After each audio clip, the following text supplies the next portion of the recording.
Meus irmãos, por gentileza, está aí? Abra sua Bíblia, por favor. Primeira carta de Pedro, capítulo 4. Primeira carta de Pedro, capítulo de número 4. Vamos ler a partir do versículo 7. Enquanto você procura aí, das boas-vindas aos irmãos que nos visitam. Sejam muito bem-vindos, sejam acarinhados, abraçados, sintam-se em casa. Muito obrigado por estar aqui conosco, os irmãos que nos acompanham de casa, os irmãos que, por alguma dificuldade, e isso tem acontecido nos últimos dias, últimas semanas, muitos irmãos lutando aí com enfermidades, viroses, entre outras. Vamos orar por isso e que em breve estejamos todos juntos aqui. Ministério de Louvor, hoje também com alguns compromissos e também problemas ali se recuperando, né, de enfermidades, mas eu louvo a Deus que às vezes nós temos a oportunidade de ouvir melhor a igreja, né? A gente canta quando tem menos instrumentos, isso não quer dizer que a gente não cante também quando eles estão, né? Tem sempre aquele momento de ouvir a igreja, mas quando está só o teclado a gente ouve bastante, né, o louvor da igreja. Isso é muito bom, né, que a gente possa soltar a nossa voz para aquele que é digno de toda a honra e de toda a glória. Muito bem, meus irmãos, o texto está aí, tá? Está ali. Se você não tem a nova versão internacional, você pode acompanhar aqui no telão. Primeira carta de Pedro, capítulo 4, versículo 7 ao versículo 11. Só lembrando que nós estamos em uma série de temas livres. Em dezembro vamos iniciar uma nova série temática, falando sobre a vinda de Jesus. Hoje nós vamos falar da segunda vinda. Em dezembro vamos falar da primeira vinda, só que com textos do Antigo Testamento, profeta Isaías. Olha, vai ser uma série sensacional. Com certeza vamos sair daqui muito abençoados, edificados durante o mês de dezembro até o Natal. O último domingo é dia 24, então nós vamos ter aqui nosso culto de Natal exatamente neste domingo, e encerrando a nossa série ali no livro do profeta Isaías, anunciando a vinda do nosso Senhor Jesus Cristo, nosso Senhor e Salvador. Vamos ler juntos esse texto maravilhoso da primeira carta de Pedro, capítulo 4, versículo 7 ao versículo 11. Escute com atenção, com reverência, a palavra do Senhor, que diz assim: o fim de todas as coisas está próximo, portanto, sejam criteriosos e sóbrios, dediquem-se à oração, sobretudo amem-se sinceramente uns aos outros, porque o amor perdoa muitíssimos pecados. Sejam mutuamente hospitaleiros, sem reclamação. Cada um exerça o dom que recebeu para servir aos outros, administrando fielmente a graça de Deus em suas múltiplas formas. Se alguém fala, faça-o como quem transmite a palavra de Deus. Se alguém serve, faça-o com a força que Deus provê, de forma que em todas as coisas Deus seja glorificado mediante Jesus Cristo, a quem sejam a glória e o poder para todos sempre. Amém. Feche teus olhos, vamos orar. Senhor, louvamos o teu santo e bendito nome, te agradecemos, ó Deus, por estarmos aqui, tu que é Deus de graça, de poder, de misericórdia, e nós sabemos, ó Deus, que não é por merecimento que estamos aqui na tua presença, mas pelo teu imenso amor, pela tua graça.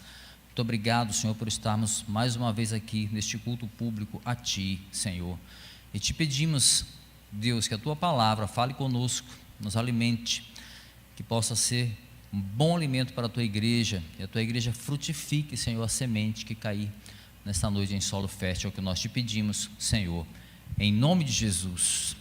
Amém. Amém. Meus irmãos, que texto lindo, né? Vamos ver o que ele nos diz esta noite. Mas eu queria dizer o seguinte, que muitas pessoas, e eu me incluo aí no rol dessas muitas pessoas, têm um péssimo hábito de postergar atitudes Em outras palavras, nós cometemos aquele velho erro de deixar para amanhã ou para depois aquilo que a gente tem que fazer agora, aquilo que a gente tem que fazer hoje. A gente vai adiando, né? Nós temos esse mau costume de adiar decisões, de adiar atitudes.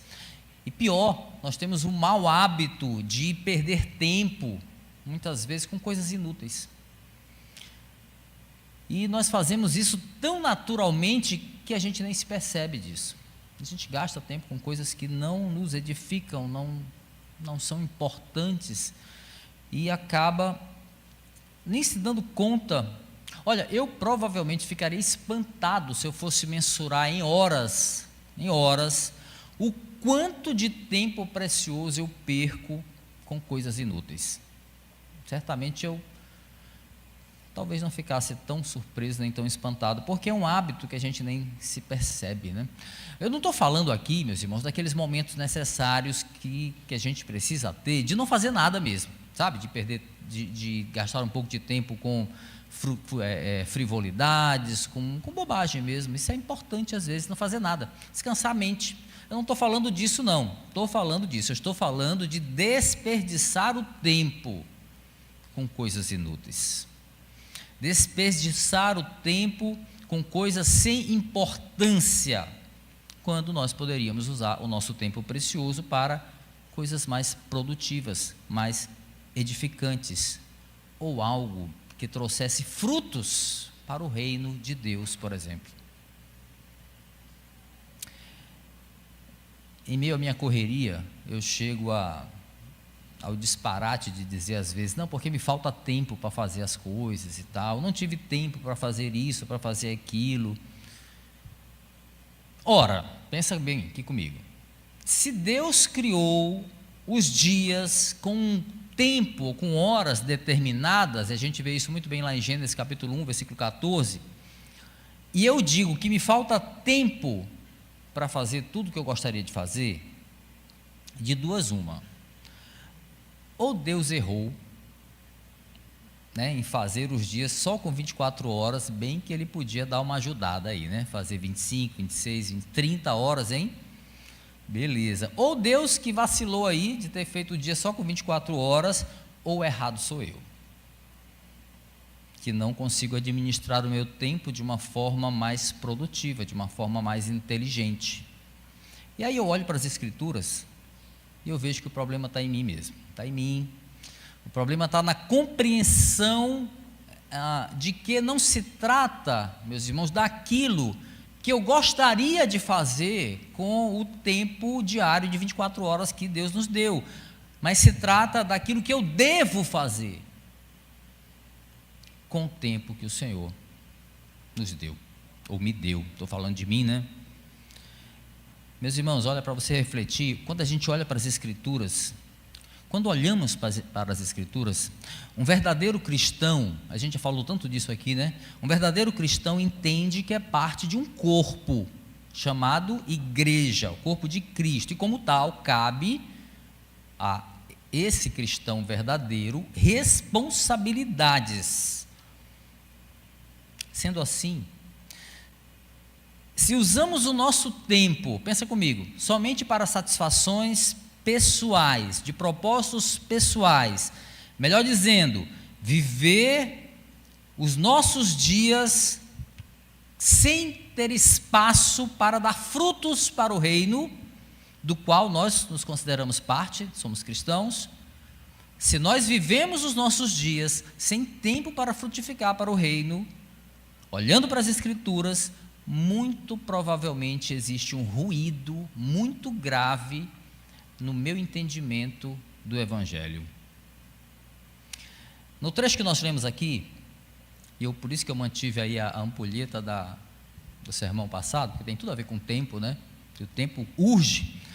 No trecho que nós lemos aqui, da primeira carta de Pedro, capítulo 4, versículo 7 ao versículo 11, o autor vai fazer um alerta, na verdade um reforço agora, de uma forma mais específica, de algo que ele já vem falando desde o início do capítulo 4, depois você dá uma lida no capítulo todo, com calma. Mas qual seja esse alerta? os cristãos precisam usar bem o tempo que lhe resta, buscando nesse tempo que lhe resta se abster dos pecados e procurando fazer a vontade de Deus. Paralelo aí, ó. Abster do pecado, fazer a vontade de Deus. Então, nessa linha aqui, a mensagem do apóstolo, no trecho que nós vamos percorrer, vamos expor, a partir de agora, vai trazer 5 orientações bem explícitas. O texto meio que se autodivide e eu vou seguir a lógica do texto, tá bom? Então, podemos dizer que tais orientações que Pedro vem trazer para aquela igreja, aos leitores da igreja primitiva, estão relacionados deveres cristãos básicos. A gente vai falar de coisa básica hoje aqui. Então, nosso tema central, inspirado nisso, é esse aí, ó. Cumpramos o nosso dever, porque o fim está próximo. Vamos em frente? Mas que fim é esse que nós estamos falando, que o texto está falando? O texto vai dizer, o versículo 7, o fim de todas as coisas está próximo. Este fim aqui, que Pedro se refere, ele também é chamado em outros locais da Bíblia de o dia do Senhor. Nós falaremos adiante melhor sobre esse dia, tá bom? E provavelmente está apontando aqui para a consumação dos tempos, a consumação final do reino de Cristo e também da sua volta, da sua segunda vinda, que acontecerá em tempo determinado, mas não revelado a nós, portanto não sabemos que tempo é esse, que dia é esse, mas sobre o qual os primeiros cristãos, eles tinham como algo iminente, algo que ia ser breve, que ia acontecer a qualquer momento. Eu vou destacar bastante mais adiante esse pensamento que movia a fé daqueles irmãos, esse pensamento de que Cristo vai voltar agora, a volta é iminente, e também vou fazer um paralelo de como nós, aparentemente, nos distanciamos desse padrão, desse pensamento. O contexto da carta aqui, meus irmãos, é: não há tempo a perder, por quê?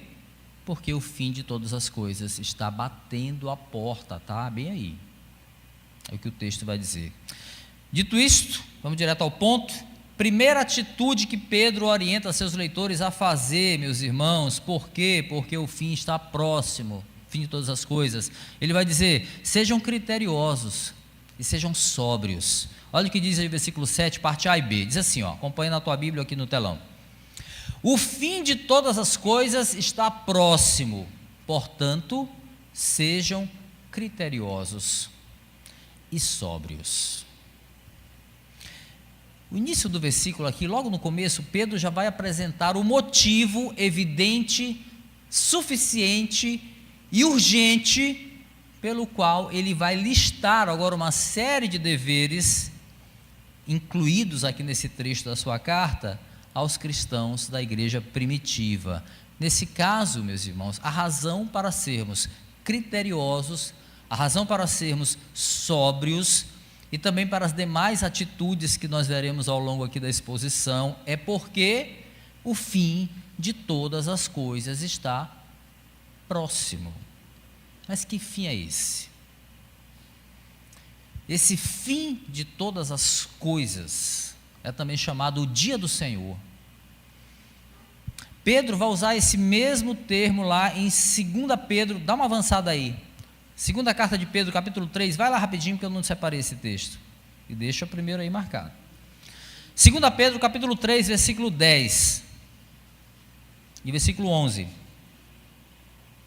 A gente vai olhar esse texto porque as palavras ali ajudam a entender melhor o senso de dever e de urgência em questão aqui, ó.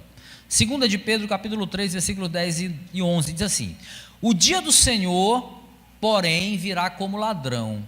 Os céus desaparecerão como um grande estrondo, os elementos serão desfeitos pelo calor, e a terra e tudo que nela há será desnudada. Visto que tudo será assim desfeito, que tipo de pessoas é necessário que vocês sejam? Ele pergunta. Vivam de maneira santa e piedosa. E aí?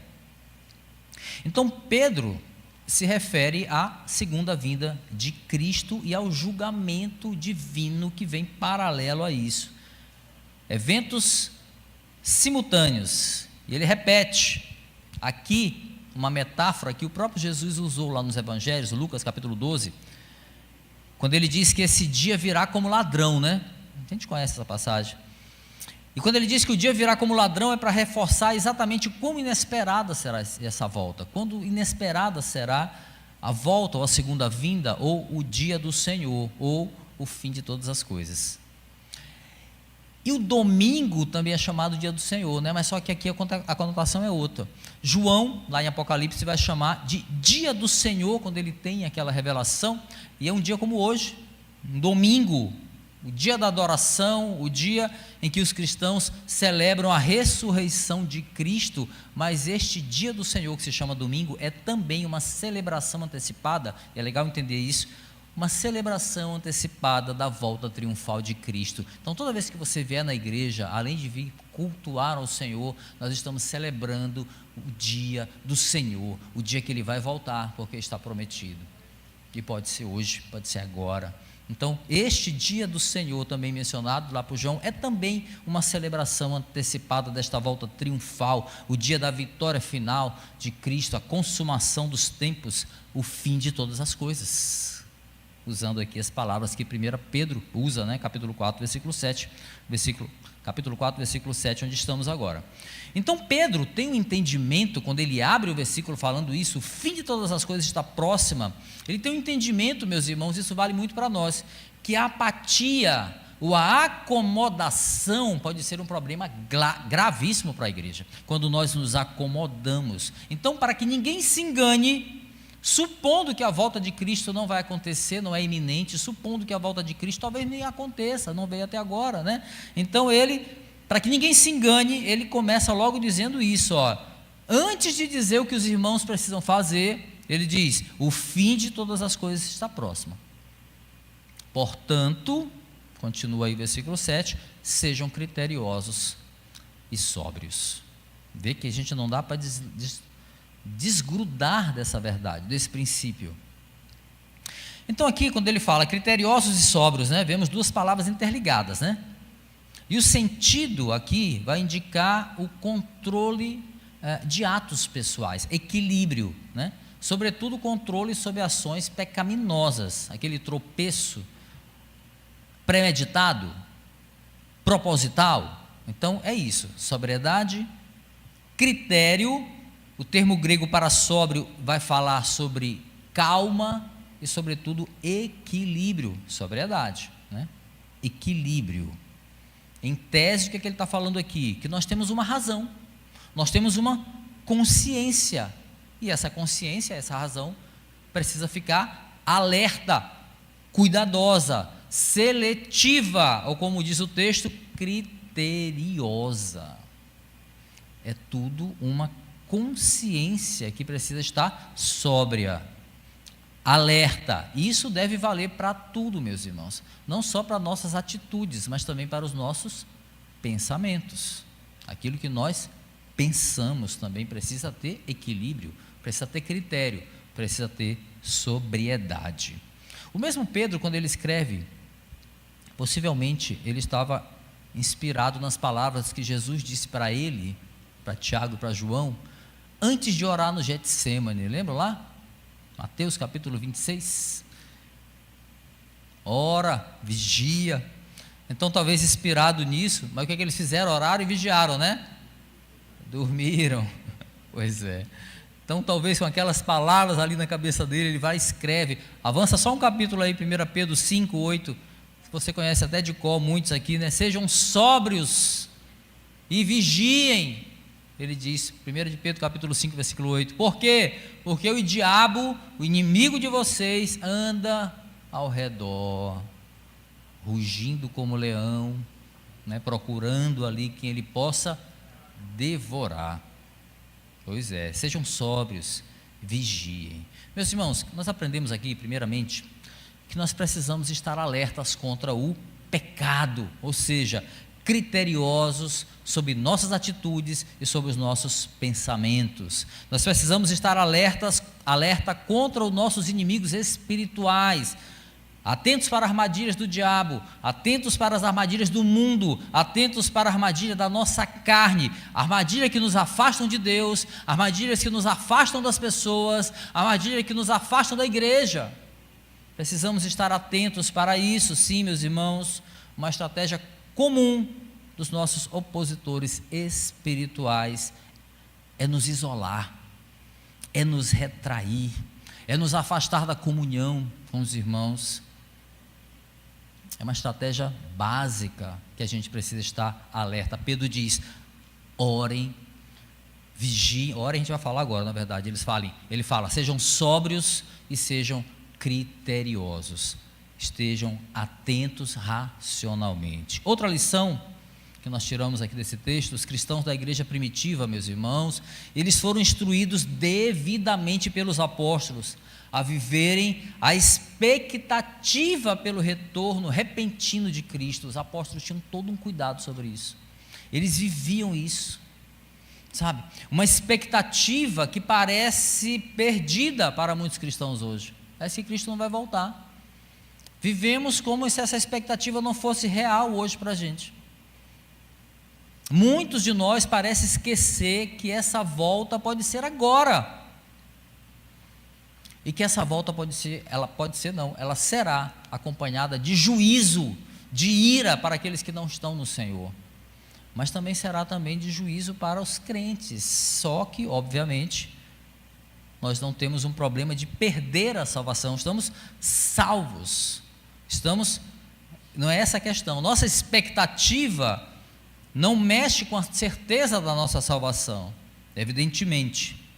Mas a gente precisa estar ciente que as nossas obras serão julgadas diante do Rei. Estamos preparados? Eu recorro às palavras de João aqui, registradas no último capítulo da Bíblia, Apocalipse 22, só escuta. Apocalipse capítulo 22, versículos 11 e 12. Continue o injusto a praticar injustiça, continue o imundo na imundícia, continue o justo a praticar justiça, e continue o santo a santificar-se. Versículo 12: eis que venho em breve, a minha recompensa está comigo, e eu retribuirei a cada um de acordo com o que fez. Então, uma pergunta deve nos incomodar, meus irmãos: nós estamos preparados para esse dia? Estamos preparados para o fim de todas as coisas? Ou vivemos como isso não fosse uma realidade? Como se isso não fosse acontecer? Todavia, meus queridos, é consolo e também alegria para nós a certeza de que o fim de tudo não será o fim, mas será, na verdade, o começo de todas as coisas planejadas por Deus em uma eternidade para a sua igreja. Aleluia. Pedro estava exortando, estava assim, mas ao mesmo tempo ele estava ensinando. Ele estava instruindo os cristãos do primeiro século a estarem alertas, meus irmãos. Em outros termos, a estarem preparados para esse momento inevitável na história. Um dia que nós não sabemos quando será, mas sabemos que esse dia chegará. Por quê? Porque está escrito e vai se cumprir. Aleluia. Seguindo o texto, meus irmãos, Pedro vai agora associar sabiamente, o ato de ser criterioso e sóbrio à oração. Ele vai dizer: invistam em oração, meus irmãos. Olha o que diz o versículo 7, parte B: dediquem-se à oração, ele diz, Meus irmãos, quando Pedro faz esse alerta para o pecado, é porque o pecado atrapalha a nossa vida de oração. É óbvio, Por quê? Porque desvia o nosso foco de Deus. O pecado nos cega, nos embaça a visão, nos afasta do Senhor e nos aproxima da nossa carnalidade. Então, obviamente, o pecado atrapalha a nossa vida de oração. Uma vez fragilizada a nossa vida de oração, nos aproximamos do velho homem, e nos distanciamos da nova criatura que nós somos em Cristo Jesus. Pedro estava fazendo um alerta aqui aos seus leitores, um alerta de algo básico. ainda mais sabendo que o assunto aqui é estarmos preparados para o fim de todas as coisas. Então o alerta é básico. Qual é o alerta? O cristão precisa investir tempo em oração. Não tem outra saída. Pedro vai nos lembrar muito bem de quem nós éramos. Aqui mesmo nesse capítulo, no versículo 3, a gente vai ler agora, ele lembrava muito bem quem nós éramos e como nós aproveitávamos o nosso tempo. Olha o que ele diz, 1 Pedro 4:3. No passado, vocês já gastaram tempo suficiente fazendo o que agrada aos pagãos. Naquele tempo, vocês viviam em libertinagem, na sensualidade, nas bebedeiras, orgias, farras e na idolatria repugnante. Pois é, então olha como é que o velho homem usa o tempo, né? E ele diz, olha, vocês já gastaram tempo demais com esse tipo de coisa. Eu não lembro onde eu anotei essa frase, de onde eu li, na verdade, mas aí eu anotei, não sei a fonte, por isso que eu não vou citar, mas não é minha essa reflexão que eu botei aí, ó.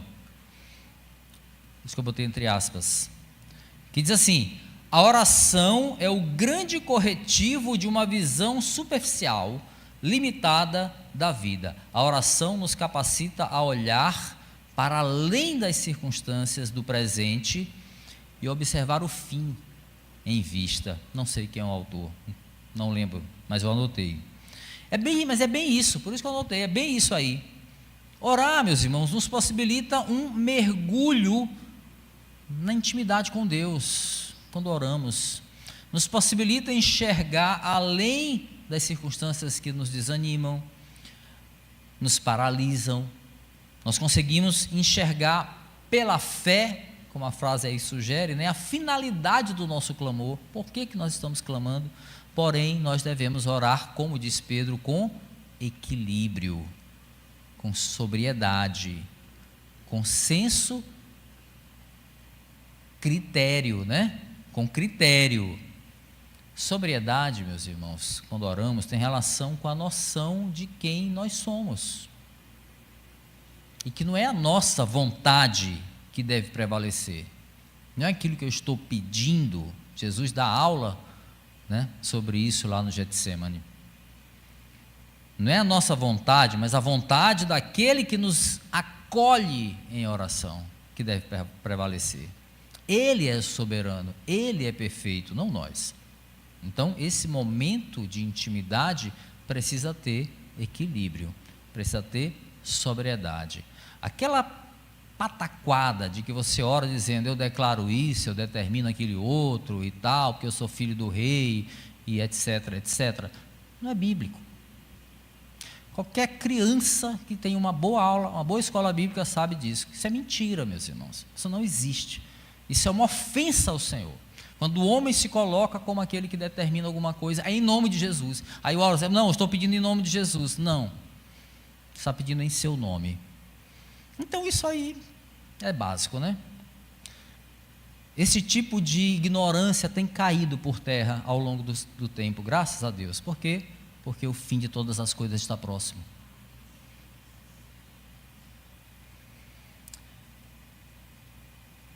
Quando a sobriedade nos faltar, meus irmãos, quando nos faltar critérios para discernir certo e errado, quando faltar visão diante das circunstâncias, é a oração que nos coloca de volta ao eixo, meus irmãos. Quantos foram curados em oração aqui?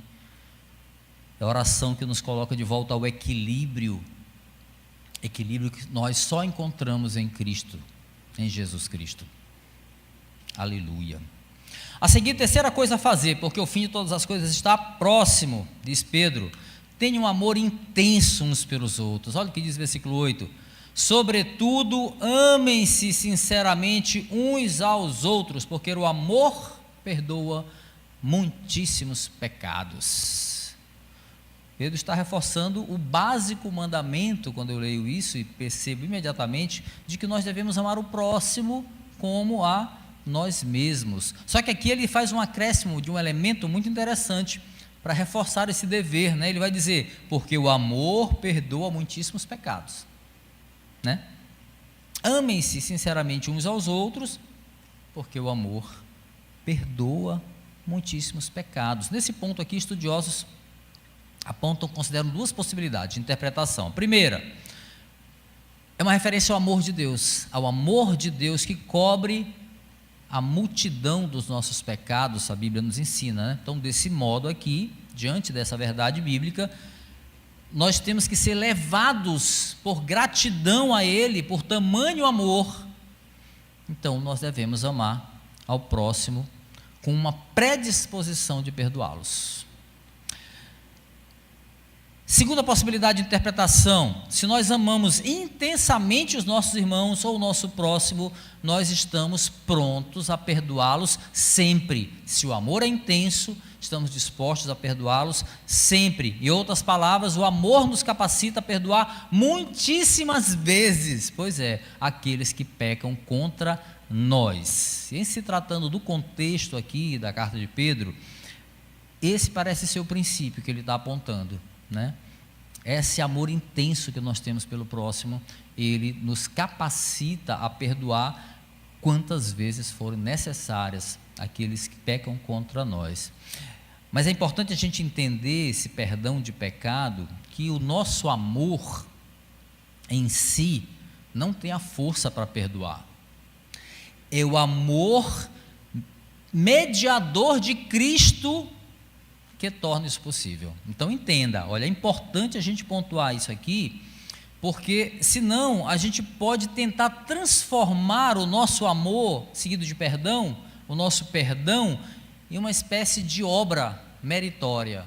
Tipo assim, não, tem gente que quando perdoa, fala, eu perdoo, eu perdoei porque eu sou crente, sabe? Começa a trazer um mérito para a gente, como se a gente tivesse por nós mesmos essa capacidade de perdoar, esquecendo que nós somos capazes disso somente pelo que Cristo fez na cruz, senão não seria. Não somos bonzinhos não, meus irmãos, mas não somos bonzinhos mesmo. Nós não temos esse poder para perdoar pecados, pois é, e não temos nem capacidade de amar a ponto de perdoar muitíssimas vezes. Não somos bonzinhos. Foi Cristo que tornou isso possível na cruz, meus irmãos. Foi Cristo, foi pelo que Ele fez no Calvário, nos libertando do pecado que nos condenava. Em Cristo nós temos condições de amar, e nós temos a liberdade para perdoar o próximo, em Cristo, em Cristo. É dever básico, meus irmãos, perdoar aqueles que pecam contra nós. Eita, pastor, até aquele irmão que fez tal coisa comigo é dever básico. Sabe por quê? Porque nós pecamos quando não fazemos isso. E nós deixamos de cumprir um dever fundamental, listado aqui pelo apóstolo Pedro. Meus irmãos, o que Cristo fez por nós, quando nós não merecíamos o seu perdão, deve ser a nossa motivação para perdoar. Antes de perdoar alguém que nos machucou, a gente tem que olhar para Cristo, o que Ele fez por nós. Essa deve ser a nossa motivação. Sabe, olhar para nós mesmos, olhar para nós, reconhecer também todas as vezes, repetidas vezes, que também pecamos contra os outros, ou não? Na oração do Pai Nosso a gente pede, né? Perdoa as nossas ofensas, os nossos pecados, assim como nós perdoamos a quem nos tem ofendido. Um sentido mais sincero para essa petição, meu irmão, tem que ser assim, ó, perdoa-nos, Senhor, mas nos ajuda a entender o teu perdão por nós, a profundidade, para que dessa forma, com esse entendimento, a gente tenha constrangimento suficiente para perdoar todos aqueles que nos ofendem. Talvez assim seja o entendimento melhor dessa frase. Sim, meus irmãos, o amor de Deus encobriu os nossos pecados, pois é. Por isso nós devemos amar a quem nos tem ofendido, para que ele tenha o seu pecado contra nós encoberto por esse amor de Deus. Provérbios capítulo 10, versículo 12, eu separei esse versículo que diz assim, ó, Provérbios 10, 12, o ódio provoca dissensão, mas o amor cobre todos os pecados. Sentido desse provérbio bíblico aqui, e também para o nosso versículo 8 aí, de 1 Pedro, é que o amor verdadeiro, ele vê além dos defeitos das pessoas. Quando ele é verdadeiro, ele vê além, ele olha para Cristo. Nessa carta aqui, Pedro está exortando os crentes a não perderem tempo com desamor, para não perderem tempo com dissensões, para não perderem tempo com ódio, não perderem tempo com rancor. Meus irmãos, às vezes a gente guarda um rancor que está nos corroendo por dentro, e Pedro está dizendo: não percam tempo com isso, amem, perdoem. Sabe, a gente perde tempo com sentimentos ruins em relação ao próximo, e a Escritura diz: não façam isso, não percam tempo com isso. Ainda que alguém tenha pecado contra você, não esqueça que você também faz isso. Nós fazemos isso, nós pecamos contra os outros também. Em Cristo, meus irmãos, olhando para a cruz, nós somos capazes, somente nele, de cumprir esse dever, o qual certamente vai nos trazer bons frutos espirituais, com certeza. Sobriedade, critério, oração, amar intensamente o próximo, perdoar, frutos espirituais, com certeza. Quarta coisa, meus irmãos, para fazer antes do fim de todas as coisas, à luz aqui da palavra de Pedro, olha aí, sejam hospitaleiros sem reclamar. Versículo 9 diz: sejam mutuamente hospitaleiros sem reclamação. Pois é, ao pé da letra, o sentido escriturístico de hospitaleiro é aquele que ama o estrangeiro. Então vemos aqui que é uma consequência natural desse amor que está sendo mencionado no versículo anterior. Para melhor a gente entender esse texto que Pedro está dizendo aqui, eu vou recorrer às palavras de Paulo, lá em Romanos, capítulo 12, versículo 10 ao versículo 13. Só escuta, Romanos capítulo 12, versículo 10 ao versículo 13, diz assim: dediquem-se uns aos outros com amor fraternal, prefiram dar honra aos outros mais do que a si próprios, nunca lhes falte o zelo, sejam fervorosos no espírito, sirvam ao Senhor, alegrem-se na esperança, sejam pacientes na tribulação, perseverem na oração. Versículo 13: compartilhem o que vocês têm com os santos em suas necessidades, pratiquem a hospitalidade. Tanto Paulo quanto Pedro está falando de uma situação histórica ali, também, na igreja primitiva, os ministros, eles não mandavam WhatsApp, né? Eles tinham que viajar, tá? Não era e-mail nem WhatsApp, e-mail já é antigo, né? Os ministros, eles eram itinerantes, eles viajavam. Haviam também os emissores de cartas, aqueles que levavam as cartas, os missionários, todos eles iam viajando, né, de cidade em cidade, cumprindo o seu dever. Logo, era necessário que esses irmãos fossem hospedados, eles precisavam ser recebidos nas casas, né, e serem hospedados. Então, hospitalidade aqui consistia literalmente em acolher esses viajantes, né, da mesma fé, que precisavam se alojar durante ali o seu serviço, eles precisavam ser atendidos. Mas evidentemente que a gente pode abrir esse leque aqui para um dever que deve ser ampliado a todos que precisam de um ato hospitaleiro, né, por parte do cristão.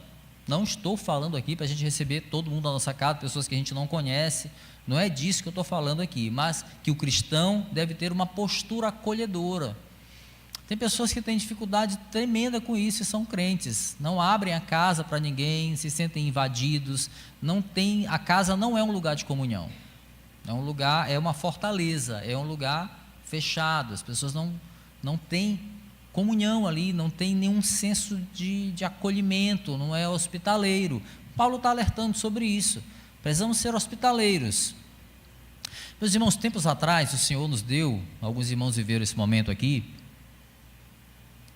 uma oportunidade de a base, foi uma experiência maravilhosa para nós. A base pôde acolher uma congregação, a Igreja Batista Reformada, que precisou de uma casa depois que a sua sede, o teto desabou. Então a gente teve a oportunidade de acolher aqueles irmãos aqui, eles precisavam de um lugar para realizar os seus cultos, e fizemos isso. Ficaram aqui o tempo necessário, o tempo que eles precisaram até fazer a reforma necessária, meses. em que pese eles insistirem em dizer o quanto eram gratos por isso e tal, meus irmãos, nós é que tivemos motivos muito maiores para agradecer o privilégio de poder servi-los. Que bênção, que experiência maravilhosa foi aquela de ver, né, placas denominacionais aí postas de lado, e a gente se une como um só corpo, né? Corpo de Cristo. Que maravilha, maravilha. Assim nós devemos também nos portar nas nossas casas, meus irmãos. Assim também. Assim devemos nos portar na igreja. Esse espírito hospitaleiro, né, deve ser exercido por cada um de nós, todos nós. Sabe, se nós percebemos que alguém está visitando a igreja, é dever de todos nós ser hospitaleiros, acolher esse visitante, é a nossa casa, né? Como se estivéssemos na nossa casa. O pastor não sabe tudo, não consegue abraçar todo mundo, então faça a sua parte aí, ó. Trate o outro da maneira como você gostaria de ser tratado. É simples assim, né? Sabe por quê? Sabe por quê? Porque o fim de todas as coisas está próximo. Esse dever cabe à igreja agora, nesta vida. Por fim, meus irmãos, quinta e última coisa a fazer antes do fim de todas as coisas: sirvam com generosidade. Versículos 10 e 11, escuta ou acompanha a leitura aí comigo, ó. Cada um exerça o dom que recebeu para servir aos outros, administrando fielmente a graça de Deus em suas múltiplas formas. Se alguém fala, faça-o como quem transmite a palavra de Deus. Se alguém serve, faça-o com a força que Deus provê, de forma que em todas as coisas Deus seja glorificado mediante Jesus Cristo, a quem sejam a glória e o poder para todos sempre. Amém. E aí eu recorro novamente às palavras de Paulo agora, divinamente inspirado ali, o apóstolo, ele assemelha os cristãos a membros do corpo humano. Nós vimos isso recentemente. Romanos capítulo 12, né?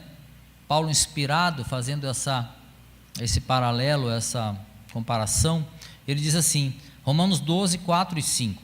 Assim como cada um de nós tem um corpo com muitos membros, e esses membros não exercem todos a mesma função, assim também em Cristo, nós que somos muitos, formamos um corpo, e cada membro está ligado a todos os outros. Então, cumprir a sua função no corpo é um dever de cada membro, já falamos sobre isso aqui muitas vezes, e abster-se desse dever é um ato de individualismo, é um ato que não cabe para um cristão, é um ato de egoísmo, tendo em vista que um membro não pode fazer a função de outro membro. Essa analogia paulina aqui, é bom dizer, não implica dizer necessariamente que se eu não exercer o meu dom no corpo, Deus não vai levantar outro para fazer. Não é isso que o texto está dizendo. Está dizendo, o significado aqui é que se nós estamos de fato em unidade com o corpo de Cristo, nós temos um dever de fazer aquilo que o Senhor nos apresenta para fazer. Saúde do corpo, meus irmãos, depende do desempenho de cada membro, de cada um de nós. Pedro está dizendo aqui aos seus leitores, ó, cada um exerça o dom que recebeu para servir aos outros. Exerça, né?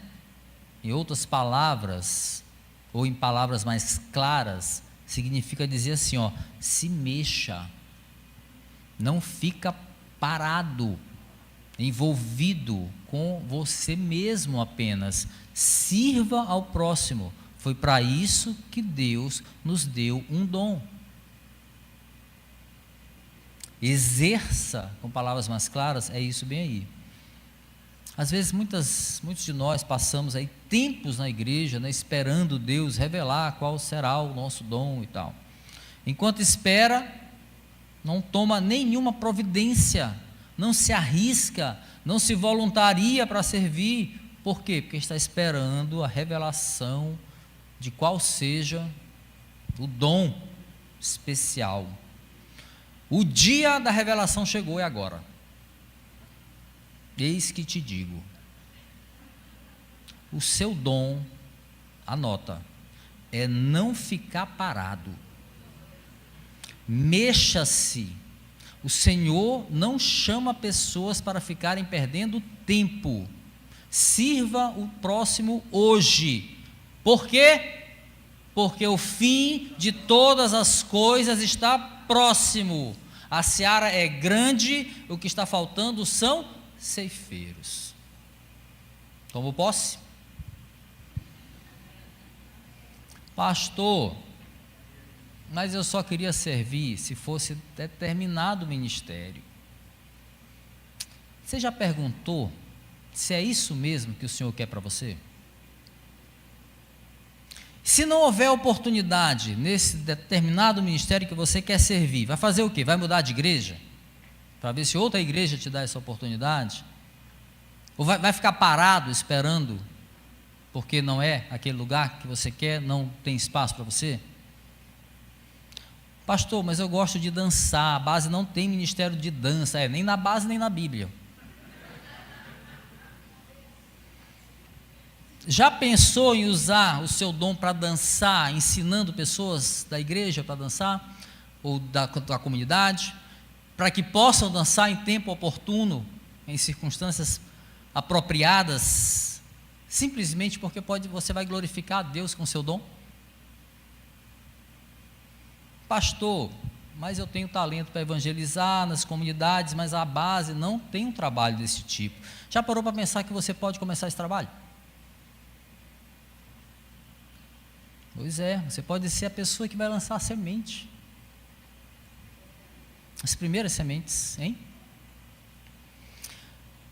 Versículo 11, Pedro vai dizer assim, vai destacar os dons agora de transmitir a palavra e de servir especificamente, ou administrar, conforme outras traduções. Nós não vamos nos ater aqui às especificidades desses dons, senão é outro sermão. Mas eu vou me ater aqui ao princípio geral dessa passagem aqui, quando ele fala sobre isso. O princípio é, se alguém serve, está aí no texto, faça-o com a força que Deus provê, de forma que em todas as coisas Deus seja glorificado mediante Jesus Cristo. A NVI vai usar apropriadamente o verbo servir, apontando para o sentido mais importante aqui, que é o fato de que os nossos dons, quando eles são postos em práticas, eles são para glorificar a Deus, e não a nós mesmos, não para nos exaltar.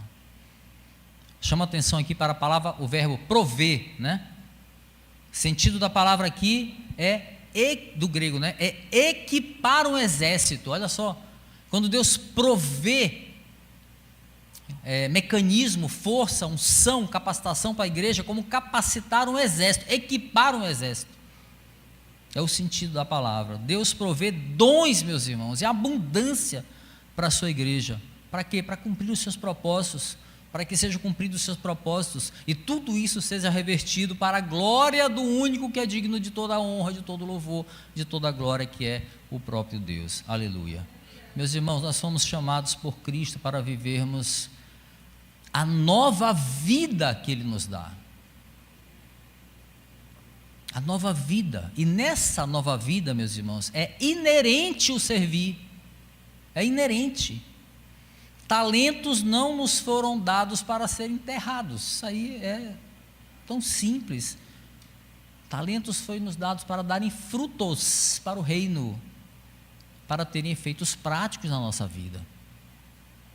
E aqui, meus irmãos, cabe um agradecimento a todos que se voluntariam para servir aqui na base, muitas vezes vencendo as suas dificuldades, negando-se a si mesmo. Eu estou falando de todos aqueles que servem, às vezes de forma aparente, às vezes de forma invisível, mas Deus sabe que você está servindo com a sua oração, muitas vezes. Todos têm a mesma importância diante do Senhor, seja o que está pregando, seja o que está servindo, em algo que parece muito simples, a importância é a mesma importância. Então, obrigado, meus irmãos, obrigado porque a obra não faz sentido sem vocês. Igreja é uma reunião de pessoas que professam a mesma fé, tem um só propósito, um só serviço, caminham na mesma direção. Muito obrigado. Cada tempo que vocês dedicam a nos ajudar no serviço que o Senhor nos confiou. Louvado seja o nome do Senhor por isso.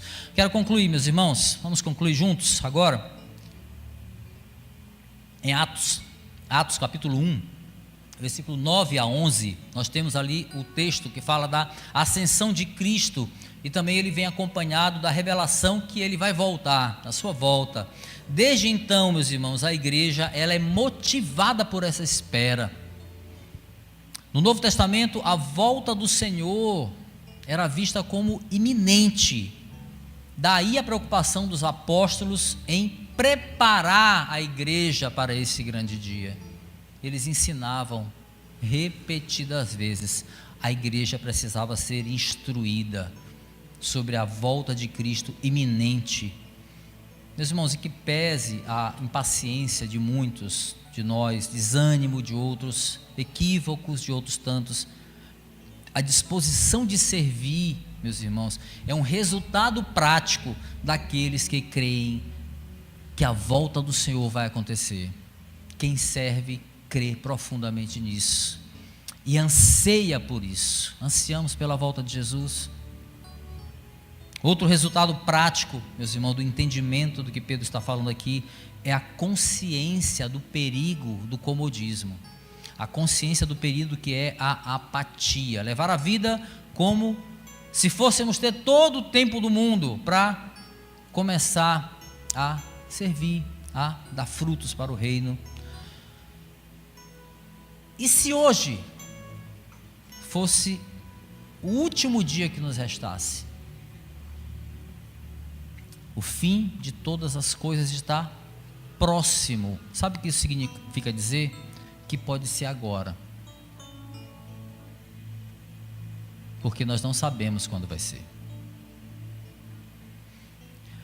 A insistência desses líderes, meus irmãos, Paulo, Pedro, Tiago, João, especificamente, em mencionar repetidas vezes a volta de Jesus como algo que é urgente, que é iminente, vai brotar de um ensino bíblico de que os últimos dias que nós estamos vivendo começam quando Cristo vem, a primeira vinda de Cristo, a encarnação de Cristo. A igreja, a partir dali, vive os últimos dias. O Novo Testamento não revela quando vai ser o fim de todas as coisas, ou seja, quando se dará a volta de Jesus propriamente dito, mas a segunda vinda é vista como um fato bíblico, já aconteceu nos decretos do Senhor. Por isso os crentes são encorajados sistematicamente a vigiarem, a estarem preparados e não esquecer deste dia. Aos servos aqui que me ouvem hoje, meus irmãos, que talvez estejam desanimados, talvez estejam impacientes, ou talvez estejam inertes, ou mesmo pensando em desistir, eu vou citar as palavras que está lá no sermão escatológico do Evangelho de Mateus, capítulo 24, versículos 45 e 46. Escuta, Mateus 24, 45 e 46, diz assim: quem é, pois, o servo fiel e sensato, a quem seu senhor encarrega dos de sua casa para lhes dar alimento no tempo devido? Quem é este servo? Feliz o servo a quem o Senhor encontrar fazendo assim quando voltar, ou seja, alimentando os da sua casa. Em outras palavras, servindo. Não sabemos, meus irmãos, quando será a volta, ou mesmo quanto tempo nós temos. Não sabemos quando vamos encontrar com o Senhor pessoalmente, mas nós recebemos o dever dele, que neste dia ele nos encontre servindo. E se o dia for hoje, meus irmãos, nós vamos continuar deixando para amanhã o nosso tempo de servir? Tiago capítulo 4, versículo 14 diz: o que você tem com o amanhã? Você nem sabe o que vai acontecer amanhã. A sua vida é como uma neblina, ou como vapor, que hora aparece, depois desaparece, ou se dissipa. O velho problema lá da introdução, né, do nosso sermão aqui, postergando, né, perdendo tempo com coisas que não edificam, quando poderíamos estar aproveitando bem melhor o tempo para dar frutos para o reino. Pedro listou aqui 5 coisas a fazer, porque o fim de todas as coisas está próximo. Sejam criteriosos e sóbrios, invistam tempo à oração, tenham amor intenso uns pelos outros, sejam hospitaleiros, sem reclamar, sirvam generosamente. E se só tivermos o dia de hoje para cumprir com esses deveres básicos aqui da caminhada cristã, só tivermos o agora, meus irmãos, não se trata de fazer todas essas coisas em um único dia, ou talvez no nosso último dia, não é disso, não se trata disso. Se trata da gente compreender que hoje pode ser o fim de todas as coisas, porque todo dia pode ser o último dia. Sirvamos, meus irmãos, porque o dia do Senhor está próximo. Sirvamos agora. Nós temos vivido tempos muito difíceis, tempos de distanciamento de pessoas. Isso me faz lembrar Paulo preso lá em Roma, né? No seu isolamento ali social, estava preso, mas ele estava servindo a igreja com as suas orações, pregando para o carcereiro que cuidava dele, ou os carcereiros, pregando para os irmãos que ia visitar, escrevendo cartas que hoje nos abençoam, nos edifica, nos instrui. Ele estava preso, mas estava servindo. Nesse tempo de distanciamento que nós estamos vivendo aí, muito favorecido pelo mundo que nós estamos, nós não podemos nos entregar a esse comodismo que muitas vezes nos traga, sabe? O Senhor nos confiou a nós, meus irmãos, a você a pregação do Evangelho. Foi a nós, foi a igreja que Ele confiou, pregar o Evangelho. Que essa palavra não seja apenas uma exortação, mas uma palavra de ânimo para nossas vidas. Tempo de servir, meus irmãos, é agora. E olha, não nos apressemos em descartar pessoas das nossas vidas. Não façamos isso. É isso que o mundo quer, que a gente se afaste de pessoas, que a gente se isole. Não faça isso. É nosso dever glorificar ao Senhor, amando e servindo o próximo, até a volta do nosso Senhor, que seja breve. Amém. Vamos ficar de pé, vamos orar, meus irmãos. Louvamos o teu santo e bendito nome, Deus. Muito obrigado, Senhor, pela tua palavra que nos instrui, que nos faz lembrar que o fim de todas as coisas está próximo. Se não sejam apenas palavras, ó Deus, retóricas, quando desejamos e declaramos que a volta do Senhor seja breve, porque sabemos que no fim de todas as coisas não é o fim, mas o grande e triunfal começo para a tua igreja na eternidade contigo, Senhor. Mas será que estamos preparados, ó Deus, para este dia? Nos ajuda, Senhor, nos ajuda a estar sóbrios, vigilantes, criteriosos, ó Deus, quanto às nossas atitudes e nossos pensamentos. Nos ajuda, Senhor, a ser mais hospitaleiros, a reclamar menos.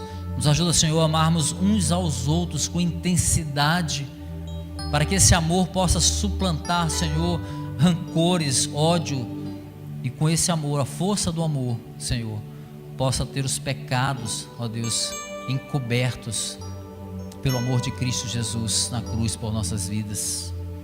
Nos ensina, Senhor, nos ajuda a servir hoje, não amanhã, mas hoje, agora, Senhor, porque esse é nosso dever, porque o fim de todas as coisas está próximo.